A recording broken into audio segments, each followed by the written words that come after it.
al diagnóstico de A y 0 respectivamente. En el caso no se especificó si inicialmente se dio tratamiento. En cuanto al padecimiento actual, hay 3 puntos fundamentales para poder llegar al diagnóstico o para integrar el diagnóstico, que es el síndrome de derrame pleural, el síndrome linfoproliferativo asociado al antecedente de LLC y el cambio en el inmunofenotipo que presenta el paciente.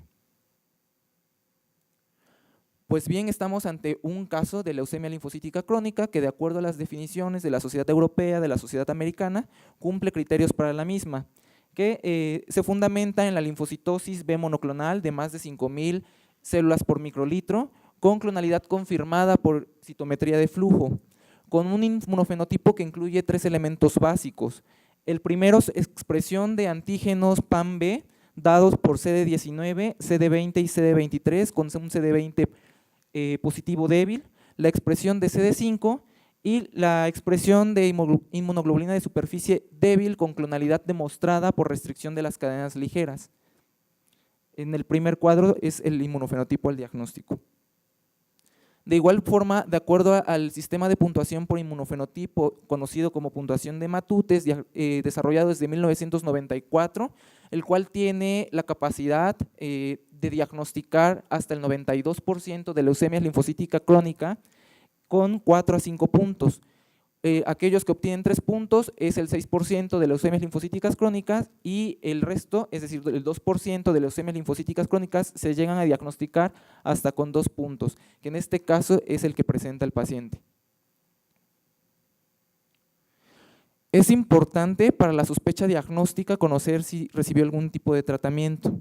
En este caso, pues ya conocemos los tratamientos disponibles en la actualidad para lo que es la leucemia linfocítica crónica, fundamentados en los estadios clínicos al diagnóstico, que puede ser desde observar y esperar. Actualmente ya se trabaja en que no solamente es watch and wait, sino también watch, wait and work, es decir, búsqueda de mutaciones en leucemia linfocítica crónica.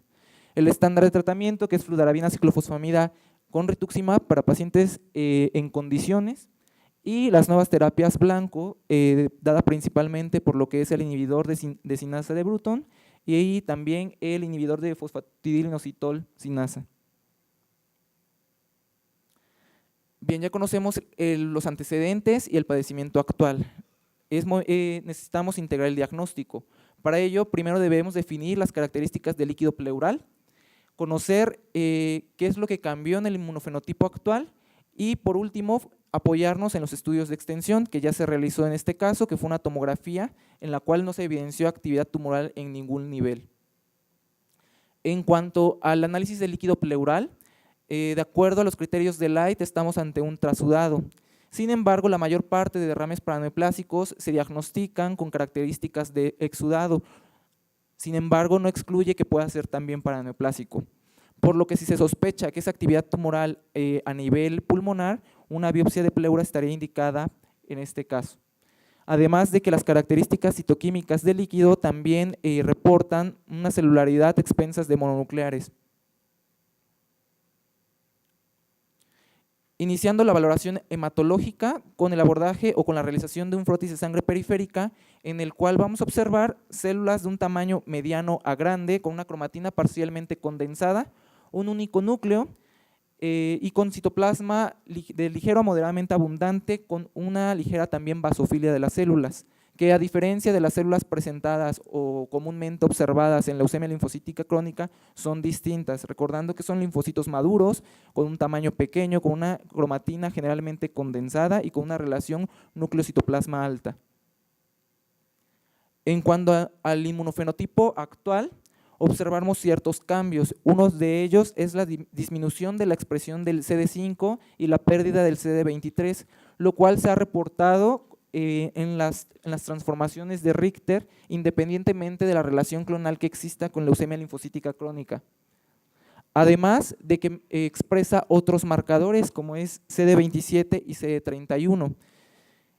CD27, hay estudios en el que reportan que los pacientes portadores de LLC positivos para la proteína 70 asociada a Z, que es una proteína pronóstica para el riesgo de transformación Richter, está directamente relacionada con la expresión del CD27, mientras que el marcador CD31 tiene una relación inversa con la densidad de CD38, también marcador pronóstico para el riesgo de transformación Richter.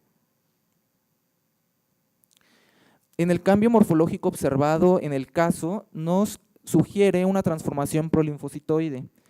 En una transformación prolinfocitoide en el contexto de una LLC, las células observadas están mezcladas, esto dado por células pequeñas y maduras propias de la LLC y los prolinfocitos ya descritos. En cuanto al inmunofenotipo observado, menciona la bibliografía que es similar al que se tiene en la LLC típica. Y en el caso de los marcadores por inmunofenotipo, aumenta la expresión de CD20 y en algunas veces hay niveles más altos de inmunoglobulinas de superficie.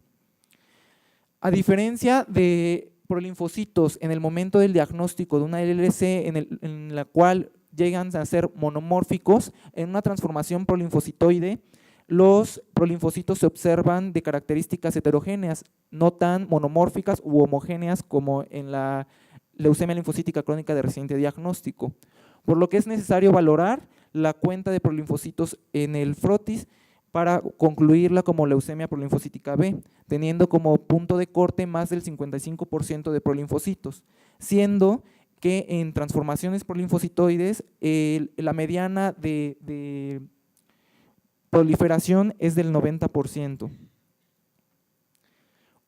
Un punto clave o un punto que debemos de tomar en cuenta en el contexto de una leucemia linfocítica crónica son sus complicaciones, y una de ellas es la transformación Richter, inicialmente descrita desde la década de 1940 por Maurus Richter, la cual se ha definido en las últimas definiciones de OMS como aquella transformación de leucemia linfocítica crónica a un linfoma más agresivo, que de acuerdo a frecuencias reportadas, la progresión más común es a un linfoma difuso de células grandes B, seguido por un linfoma de Hodgkin.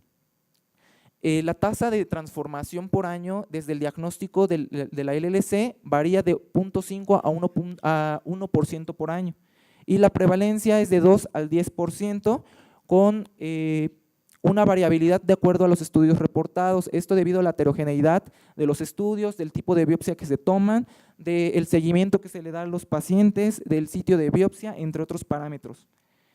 En cuanto se… Sí, perdón, ¿me escucho? Ah, perdón, ¿me escucho? ¿Ahí? En cuanto a la mediana del tiempo del diagnóstico de la transformación, se tenía la falsa percepción que la transformación Richter estaba dada en función del tiempo, es decir, ya cuando el paciente tenía de 5 a 10 años de diagnóstico. Sin embargo, en últimos estudios reportados, la mediana del tiempo del diagnóstico hasta la progresión en la transformación Richter varía de 1.8 a 5 años. Sin embargo, ahora se piensa, ¿quiénes son los que desarrollan síndrome de Richter? Actualmente se dividen los factores de riesgo en 5 grupos principales, dado por la predisposición hereditaria, las características clínicas y de laboratorio, las características biológicas propias de la leucemia linfocítica crónica, las características genéticas y el tratamiento recibido. En cuanto a la predisposición hereditaria, se conocen ya polimorfismos en BCL2, CD38 y el receptor de proteína relacionada a la lipoproteína 4, la cual el papel en la patogénesis del LLC no está bien dilucidado, pero ya se ha evidenciado que se asocian a transformación. En cuanto a las características clínicas al diagnóstico, los únicos elementos bien fundamentados relacionados a la transformación Richter es el RAI avanzado, es decir, un RAI 3 a 4, y adenomegalias mayor a 3 centímetros al momento del diagnóstico.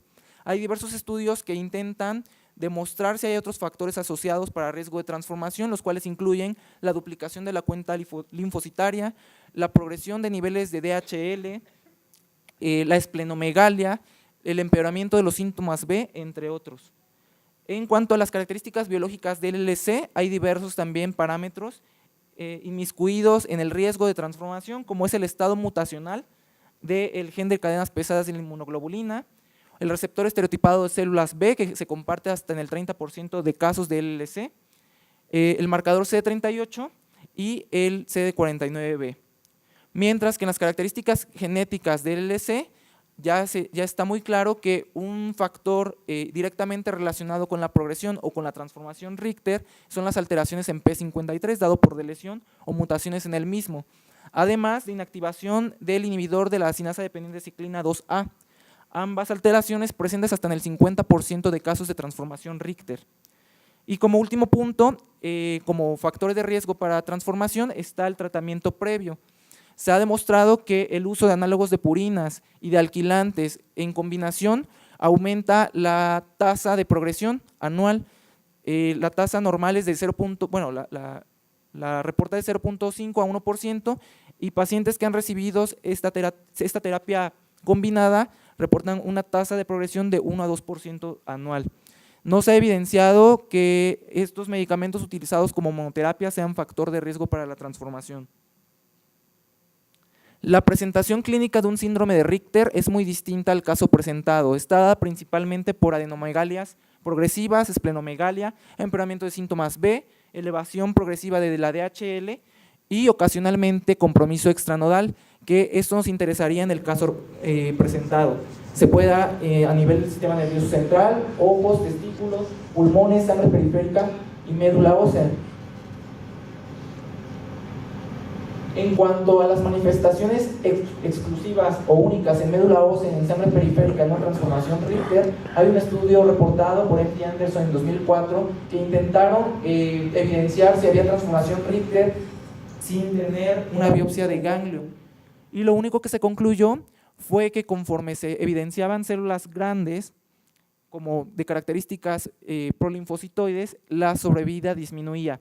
Y una cuenta mayor a 7% de estas células grandes asociadas a un nivel de beta-2 microglobulina mayor al 5 miligramos por litro empeoraba la sobrevida, teniendo resultados similares que aquellos con transformación Richter, es decir, con una mediana de sobrevida de 9 meses.